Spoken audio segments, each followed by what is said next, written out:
महातेजस्वी युधिष्ठिर जब देखा कि अब कोई विघ्न नहीं, तो राजसूय यज्ञ प्रारंभ किया। बड़े बड़े ऋषि मुनियों ने स्वाहा स्वाहा ध्वनि गूंज रही है और सबको भगवत बुद्धि से पूजन किया जा रहा है। उस यज्ञ में अच्छे अच्छे स्वादिष्ट पदार्थ और पेय पदार्थ, बड़े बड़े सरोवर दही के, घी के, दूध के हैं। कुंड नहीं, बाहर जैसे झील भरी ऐसे दूध, ऐसे दही। महाराज युधिष्ठिर का राजसूय यज्ञ। और भोजन करने वाले ब्राह्मणों की जब 1,00,000 संख्या पूरी हो जाती है तब एक शंख बजता है। ऐसा सैकड़ों बार रोज शंख बजता है। महाराज युधिष्ठिर के राजसूय यज्ञ में 1,00,000 ब्राह्मण संत भोजन किए तो एक बार शंख, और ऐसा शंख कई बार दिन में बजता है। बस वहां यही सुनाई दे रहा है, ये पदार्थ परोसो, ये दान करो, ये दान करो, जय हो जय हो, ऐसी गूंजें हो रही।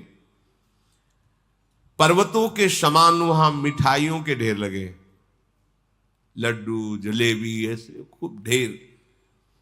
कितने ही कुंड बड़े बड़े सुंदर रसों के भरे हुए हैं। शास्त्रों के ब्राह्मण जो ज्ञाता है, ऋषिजन लाखों लाखों लोगों को बैठाल कर प्रभु की कथाएं सुना रहे हैं। देवता, असुर, यक्ष, नाग, दिव्य मानव, विद्याधर, ये सब विराजमान है महाराज पांडुनंदन युधिष्ठिर की राजसूय यज्ञ में। वहां हर समय कोई भी आवे, जो मांगे वही मिलेगा। वस्त्र, घर, स्वर्ण पदक, सोने के बर्तन, आभूषण, रत्न, गौएं, जो चाहे। युधिष्ठिर की राजसूय यज्ञ में खुला था, तुम्हें क्या चाहिए, अमुक चाहिए, दे दो, ऐसा। जितने ब्राह्मण आए हुए थे, ब्रह्म ऋषि आए हुए थे, दक्षिणा में 1,00,00,000 स्वर्ण मुद्रा है, 1,00,00,000 करोड़ स्वर्ण मुद्रा। क्योंकि द्वारिका से अपार धनराशि आई थी, भगवान श्री कृष्ण लाए, और चारों दिशाओं से चारों भाइयों ने विजय प्राप्त करके बहुत सी धनराशि, और स्वयं जो महामायावी मायासुर है, ऐसी सभा की रचना की थी जहां दिव्य रत्न विराजमान थे, कोई कमी नहीं थी। अक्षय भंडार भगवान जहां है। व्यास जी, धौम्याचार्य, नारद जी, सुमंत जी, जैमिनी जी, पैल जी, वैशंपायन जी, याज्ञवल्क्य जी, कठ जी, महातेजस्वी कलाप जी, दिव्य ऋषियों के द्वारा राजसूय यज्ञ संपादन हो रहा है। पूरा यज्ञ हुआ सांगोपांग। तो भगवान श्री कृष्ण के चरणों में जाकर युधिष्ठिर जी ने कहा, प्रभु आपके प्रताप से दुर्लभ बात हुई, सब कोई राजसूय यज्ञ नहीं कर सकता। श्री कृष्णचंद्र जी, आपके प्रताप से मेरा मनोरथ पूर्ण हुआ, राजसूय यज्ञ हुई। यज्ञ समाप्ति पर भगवान श्री कृष्ण, देव देवेश्वर बलराम जी और भीष्म आदि का पांडवों ने पूजन किया। फिर विधि पूर्वक जो यज्ञ पूर्ण होने पर अवभृत स्नान होता है, भगवान की उपस्थिति में महाराज युधिष्ठिर और द्रौपदी सहित अवभृत स्नान किया। बड़ा पावन यज्ञ की पूर्णता का ये विधान है। सब प्रकार के अभीष्ट पदार्थ सुलभ, यज्ञ हो गई, यज्ञ का अवभृत स्नान हो गया। अब बड़े बड़े राजा लोग महाराज युधिष्ठिर से हाथ जोड़कर बोले कि आज्ञा हो तो हम सब अपने अपने राज्यों को जाएं, क्योंकि बहुत दिनों से आपके राजसूय यज्ञ में अब वहां प्रजा की व्यवस्था करना भी है।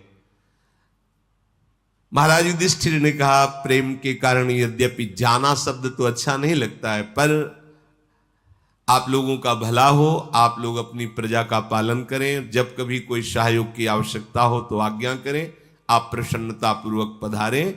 ऐसे सब, किसी को भीम जी छोड़ने जा रहे हैं, किसी को नकुल जी, किसी को सहदेव जी, किसी को अर्जुन जी, ऐसे बड़े राजाओं के समुदायों को विदा किया गया। इसी तरह बड़े बड़े ब्रह्म ऋषियों को भी महाराज युधिष्ठिर ने संतुष्ट करके उनको विदा किया।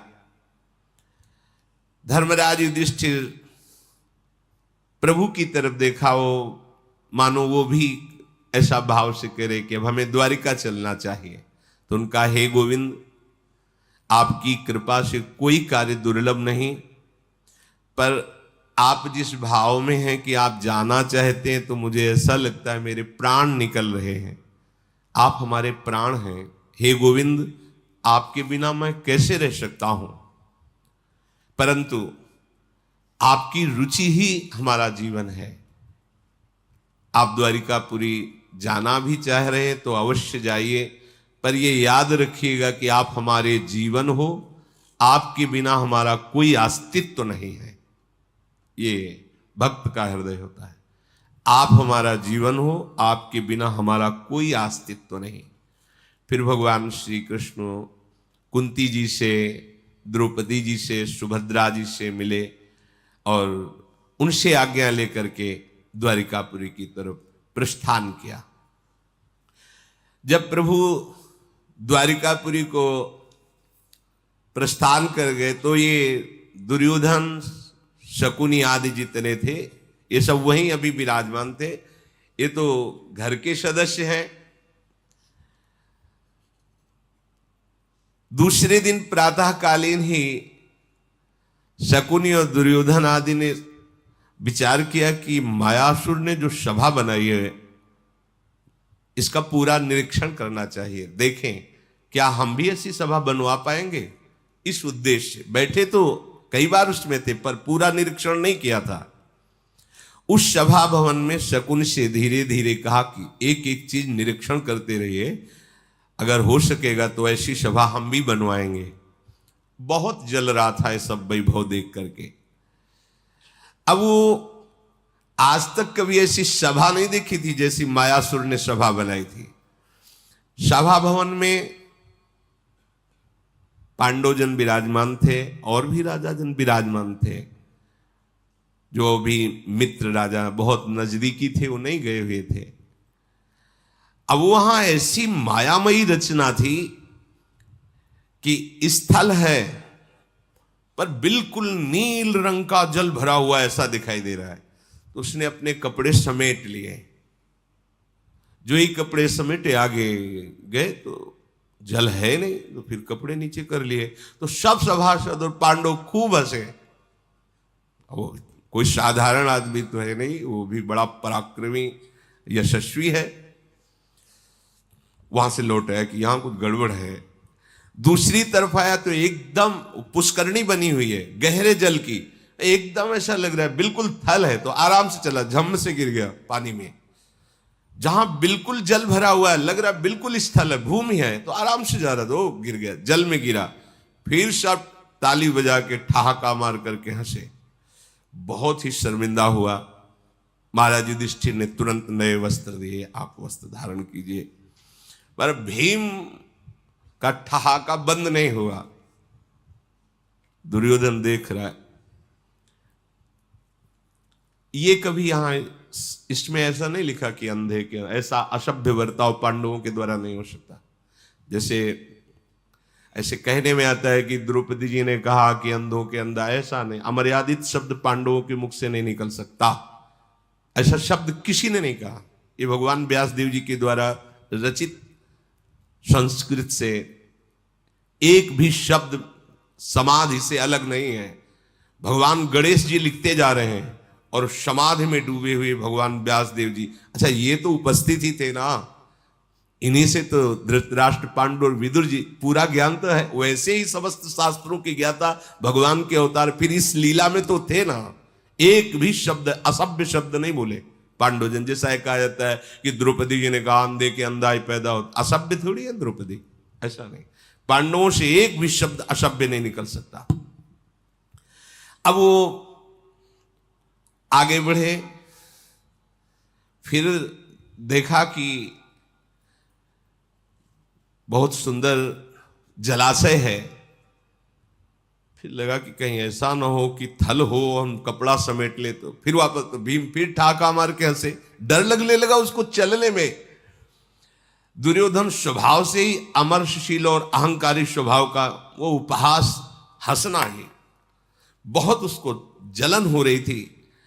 अब अपने चेहरे के भाव को छुपा करके देखा कि चलो इस दरवाजे से निकल जाते हैं।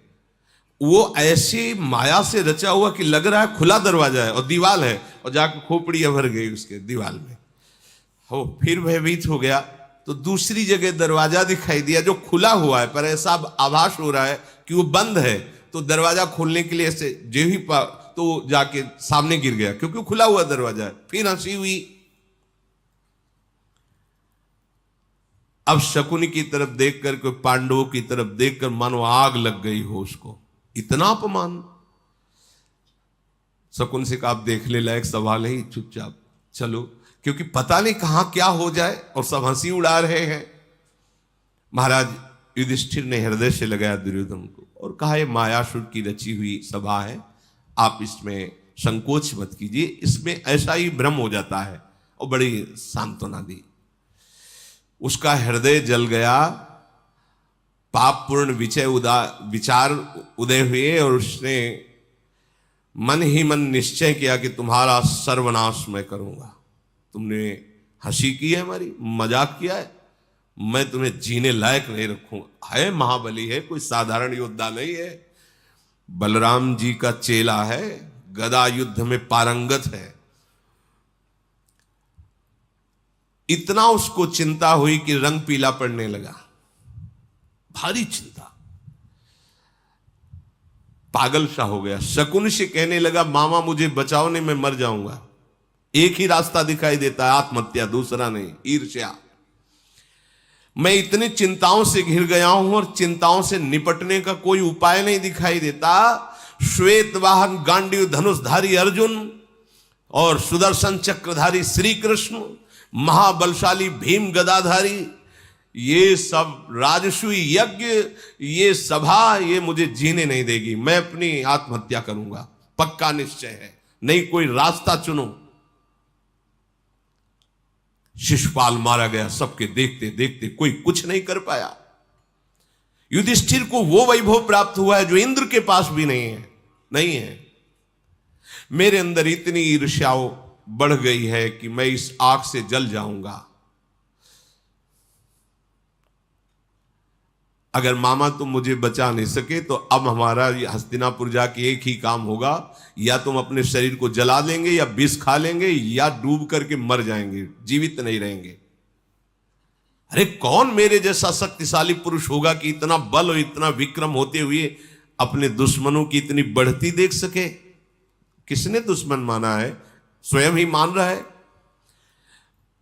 इनकी राजलक्ष्मी युद्ध में हड़प ली जाए, ऐसी तो असंभव है बात। अब कोई उपाय बताओ। मेरा उपहास हुआ है सभा में, अब मैं जीवित नहीं रहूंगा, या तो तुम मुझे सादर आज्ञा कीजिए तो मैं आत्महत्या कर लूं।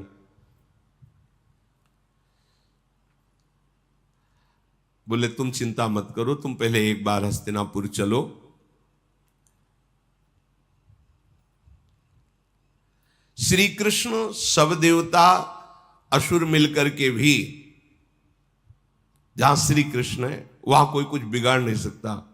इसलिए मुझे विचार करना पड़ेगा कि जहां श्री कृष्ण उपस्थित ना हो फिर इनको परास्त किया जाए। अगर युद्ध के लिए तुम ऐलान करोगे तो तत्काल आ जाएंगे श्री कृष्ण। अब हम इस पर विचार करेंगे। एक गांडीव धनुषधारी अर्जुन अगर गांडीव में प्रत्यंचा चढ़ा ली तो कोई जीत नहीं सकता, तो इनका गांडीव भी जहां काम ना आवे, मुझे ऐसी युक्ति सोचनी पड़ेगी। भीम की गदा भी जहां काम ना आवे, मुझे ऐसी युक्ति सोचनी पड़ेगी, नहीं तुम जीत नहीं पाओगे। और ऐसी युक्ति निकालूंगा कि सभा, इंद्रप्रस्थ और मैं, पांचों पांडव अस्त्र सहित तुम्हारे गुलाम हो जाए, तुम मरने की बात छोड़ दो।